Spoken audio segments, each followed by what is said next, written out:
స్థానిక రామనాయుడుపేట సెంటర్ నందు కొంతమంది జనసేన బ్యాచ్ వచ్చి మరి ఏనాడు ప్రశాంతంగా ఉన్న రామనాయుడుపేట సెంటర్ని అల్లకొల్లాలం చేసేసి ఇవాళ ఘర్షణ వాతావరణాన్ని సృష్టించి మరి మచిలీపట్నంలో ఎక్కడా కూడా దెమ్మలు కట్టిన సంస్కృతి ఈ మధ్యకాలంలో కనపడలా.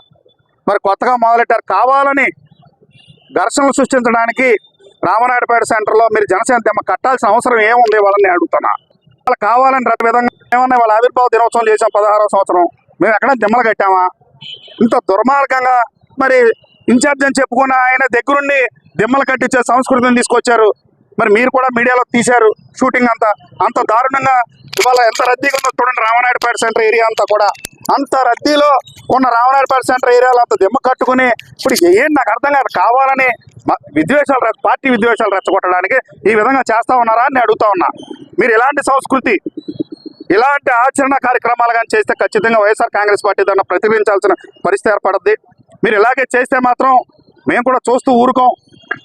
మీరు అర్ధరాత్రి 9 గంటలకి దొంగతనంలో దెమ్మలు కట్టుకోవాల్సిన అవసరం ఏముంది? ఇంత దుర్మార్గంగా ఎందుకు జనసేన చేస్తూ ఉందో అర్థం కావట్లా. మీరు ఇదే వ్యవహారాలు కానీ ఇలాగే మీరు నడుపుతూ ఉంటే మచిలీపట్నంలో మీరే ఆలోచించుకోండి ఏం జరిగిద్ది అనేది. మరి ఆయన కొంతమందిని ఒక 100 మందిని వేసుకొచ్చి ఇష్టారాజ్యంగా మాట్లాడతాం. మేము అప్పుడే వచ్చాం. ఒక ఆయన అంటాడు ఇక్కడ కానీ దెమ్మ కడితే తలకాయలు లేచిపోతే దెమ్మ కట్టనేకుండా తలకాయలు లేచిపోతాయి అంటున్నాడు. మరి ఆయన ఎంతమంది తలకాయలు తీసాడు నాకు తెలియదు. ఏంటి బెదిరిస్తా ఉన్నారా వైఎస్ఆర్ కాంగ్రెస్ పార్టీ కానీ? జనాలని భయభ్రాంతులు చేస్తా ఉన్నారా ఏంటి అన్న? ఈ సంస్కృతి ఏంటి? మరి పోలీసు వారు వచ్చి కనీసం ఇరు వర్గాలను చెదరగొట్టట్లా. మమ్మల్ని మట్టికి తోసేసి అడ్డగోలుగా మీరు వెళ్ళిపోవాల్సిందే అని చెప్పి మాకు హుకుం జారీ చేసి మమ్మల్ని లాక్కుండా తీసుకెళ్ళిపోతా ఉన్నారు. వాళ్ళనేమో అధికార పార్టీ ఒక ఆయన అంటాడు మేము అధికారంలో ఉన్నాం మా ఇష్టం ఉన్నట్టు చేస్తామంటాడు.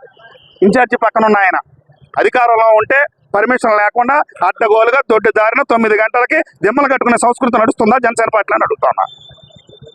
దుర్మార్గంగా చేయొద్దు. కాలం ఎప్పుడూ ఒకేలాగా ఉండదు. మీ ఇష్టారాజ్యంగా చెల్లుబాటు అవుతుంది కదా అని ఇష్టారాజ్యంగా చేస్తే చూస్తూ ఊరుకుంటానికి వైఎస్ఆర్ కాంగ్రెస్ పార్టీ ఇక్కడ. మీరు ఏమన్నా మేనవేషాలు లెక్కించవచ్చు, మీ ఇష్టం మీకు ఎక్కడన్నా బలం ఉన్న చోట చూసుకోండి అంతే తప్పితే మీ ఇష్టారాజ్యంగా అడ్డగోలుగా వాళ్ళ కాలేజీలు రూట్ దారి లేని ఏరియాలో మీరు దిమ్మలకు పెద్ద దిమ్మలు కట్టేసి మీరు జనసేన దిమ్మ కట్టేస్తానంటే చూస్తూ ఊరుకుంటాకి ఎవరూ లేరు. మీకైనా పర్మిషన్లు ఉండి అలాంటివి ఏమైనా ఉంటే చూపించండి, ఎవరిచ్చారో చూద్దాం. అంతే తప్పితే దయచేసి రామనాయుడుపేట సెంటర్ని ప్రశాంతంగా ఉంచమని మీ అందరికీ చెప్తా ఉన్నా.